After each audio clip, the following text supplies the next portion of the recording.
ခေတ်ရှေ့ပြေးတဲ့ဉာဏ်ပညာရှင်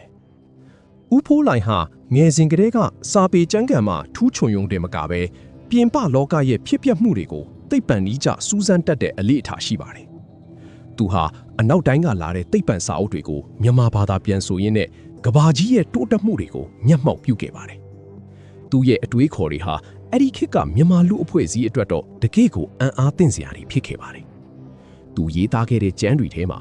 ခန္ဓာကိုယ်ဟာစက်ရန်တရားတစ်ခုလိုပဲဆိုတဲ့အယူအဆကိုဖော်ပြခဲ့ပါတယ်။အစားအစာနဲ့ယာတီဥတုဟာလူကျမ်းမာရေးအပေါ်ဘလို့တက်ရောက်တယ်လဲဆိုတာကိုနက်တကြားတွေရဲ့အလိုကြားမဟုတ်ဘဲသိပ္ပံနည်းကျရှင်းလင်းပြခဲ့ပါတယ်။ဒါဟာမြန်မာစီးပညာလောကမှာတော်လန်ရေးတစ်ခုစတင်လိုက်တာပါပဲ။ဦးဖိုးလိုင်ဟာတင်ချာနဲ့နက်ခတ်ပေထားမှလည်းအင်မတန်ကျွမ်းကျင်ပါတယ်။သူဟာကဘာကြီးလုံးဝန်းကြောင်းနဲ့နေကိုဗဟိုပြုပြီးဂျိုးတွေလဲပတ်နေကြောင်းကိုအထောက်ထားတွေနဲ့တင်ပြခဲ့ပါတယ်